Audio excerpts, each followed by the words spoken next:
రాష్ట్రంలో మనం చూస్తూ ఉండే పరిస్థితి. అలాగే తీసుకుంటే ఆడబిడ్డల రక్షణ కోసం ఆ రోజు జగనన్న దిశ వ్యవస్థను తీసుకొచ్చారు. దిశ యాప్ ని తీసుకురావడం జరిగింది, దిశ పోలీస్ స్టేషన్స్ తీసుకురావడం జరిగింది. ఎంతగానో మహిళా రక్షణకి పెద్దపీట వేస్తే ఈ రోజు చంద్రబాబు నాయుడు గారు దిశ వ్యవస్థను గాలి కొదిలేసి మహిళల రక్షణని గాలి కొదిలేసిన పరిస్థితి చూస్తూ ఉన్నాం.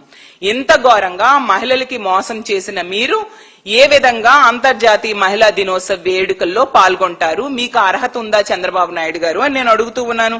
చూస్తే ఈ హామీలు ఇచ్చిన మంత్రులు, ఎమ్మెల్యేలు ఇచ్చిన హామీలు గాలి కొదిలేసి ఎంతసేపు కూడా మ్యూజిక్ షోలని, కామెడీ షోలని, క్రికెట్లు, వాలీబాల్లు, టెన్నిస్లు ఆడుకుంటూ ఎంజాయ్ చేస్తూ ఉండే పరిస్థితి ఈ రాష్ట్రంలో మొన్నటి వరకు మనం చూస్తూ ఉన్నాము. ఈ రాష్ట్రంలో ఈ కూటమి అధికారంలోకి వచ్చాక తీసుకుంటే 3 మంత్రులకి వాళ్ళతో కలిపి 21 మంది ఎమ్మెల్యేలు మినహా ఈ రాష్ట్రంలో ఏ మహిళకు కూడా న్యాయం జరగలేదు, ఇచ్చిన హామీలు నెరవేరని పరిస్థితి మనం చూస్తూ ఉన్నాము. అందుకనే నేను చెప్తూ ఉన్నాను, ఈ కూటమి ప్రభుత్వం అనేది మహిళా ద్రోహి ప్రభుత్వము, మహిళలకి మోసం చేసిన ప్రభుత్వము అని తెలియజేస్తూ ఉన్నాను. అసలు తీసుకుంటే ఎన్నికల టైంలో మోసం చేయడానికి ఈ చంద్రబాబు నాయుడు గారి ఆధ్వర్యంలో కూటమిలో ఉండే వాళ్ళు ఏ విధంగా ఎన్ని నాటకాలు ఆడారు.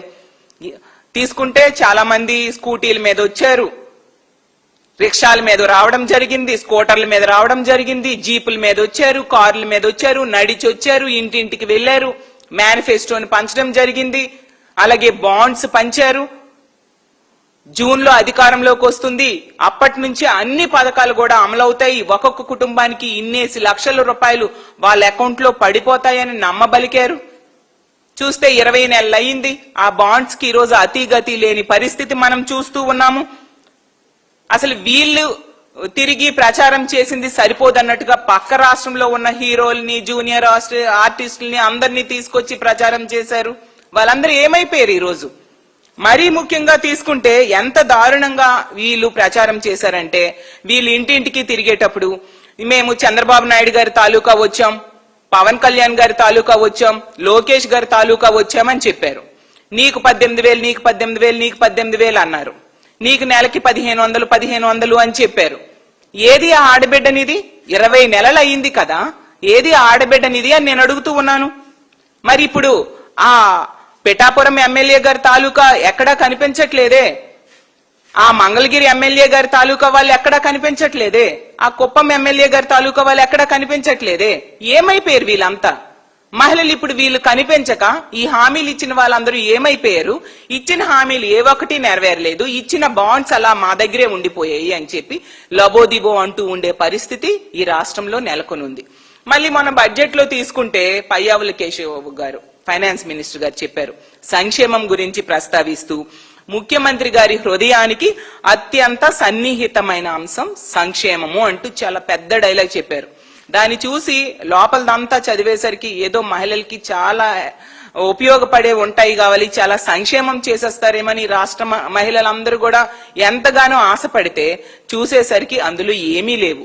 అందుకే నేను అడుగుతూ ఉన్నాను, అంతగా ముఖ్యమంత్రి గారి హృదయానికి సన్నిహితమైన సంక్షేమము అనే అంశాన్ని ఎందుకు ఈ రోజు గాలికి వదిలేశారు చంద్రబాబు నాయుడు గారు అని మిమ్మల్ని నేను అడుగుతూ ఉన్నాను.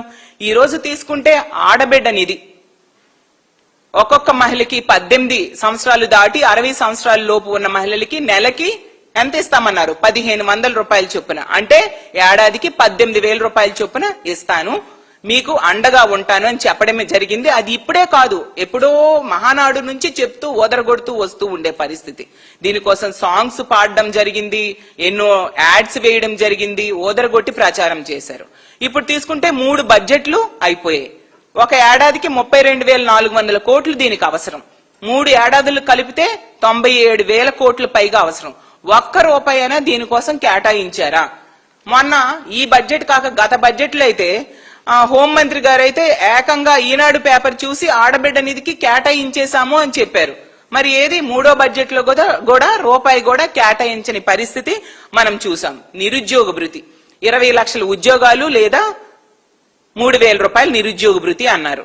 ఇప్పుడు 3వ బడ్జెట్ ప్రవేశపెట్టారు, ఒక్క రూపాయి కూడా దానికి నిధులు కేటాయించని పరిస్థితి. ఈ రోజు జాబ్ క్యాలెండర్ కోసం ఈ రాష్ట్రంలో ఉన్న యువత రోడ్డెక్కి పోరాటాలు చేస్తూ ఉండే పరిస్థితి. అంత దారుణంగా నిరుద్యోగుల్ని మోసం చేసిన పరిస్థితి మనం చూసాం. అందులో సగానికి పైగా మహిళా నిరుద్యోగులు ఉన్నారు. వాళ్ళని ఎందుకు మోసం చేశారు? ఈ విధంగా మోసం చేసిన మీరు మహిళా దినోత్సవ వేడుకల్లో పాల్గొనే అర్హత ఉందా చంద్రబాబు నాయుడు గారు అని అడుగుతూ ఉన్నాను. ఇది కూడా సంక్షేమమే కదా. మరి ఈ సంక్షేమాలన్నిటికి కూడా లేకుండా నిధులు కేటాయించకుండా చేసి ఎంత దారుణంగా మీ హృదయానికి అత్యంత సన్నిహితమైన అంశమైన ఈ సంక్షేమాన్ని ఎందుకు గాలికి వదిలేశారు చంద్రబాబు నాయుడు గారు అని నేను అడుగుతూ ఉన్నాను. అలాగే తీసుకుంటే సున్నా వడ్డీ, ఇది మహిళలకి ఎంత దారుణంగా మోసం చేశారు అంటే గతంలో 3 లక్షల వరకు సున్నా వడ్డీ ఎంతో టెన్షన్గా జగనన్న ఇచ్చేవారు.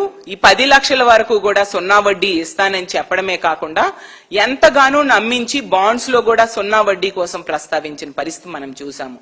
చూసేసరికి ఎంత దారుణంగా మోసం చేశారంటే కొండ నాలుగుకి మందేస్తే ఉన్న నాలుగు ఊడిపోయినట్టుగా ఆ రోజు జగనన్న ఇస్తున్నట్టుగా సున్నా వడ్డీ లేదు, అలాగే ఆసరా లేదు, చేయూత లేదు. ఈ రోజేమో వీళ్ళు ఇస్తానన్న 10 లక్షల వరకు కూడా వడ్డీ లేని రుణం కూడా లేని పరిస్థితి మనం చూసాం. అలాగే 50 ఏళ్ళకే పెన్షన్, 50 ఏళ్లు దాటిన వాళ్ళకి 4,000 రూపాయల పెన్షన్ ఇస్తానని చెప్పి ఈ రాష్ట్రంలో ఉన్న ప్రజలందరికీ మోసం చేశారు. అందులో మహిళలు మరీ ముఖ్యంగా మోసపోవడం జరిగింది. ఈ రోజుకి 3వ బడ్జెట్ ప్రవేశపెట్టారు. 20 నెలలు గడిచిపోయే దానికి 1 రూపాయి కూడా నిధులు కేటాయించని పరిస్థితి.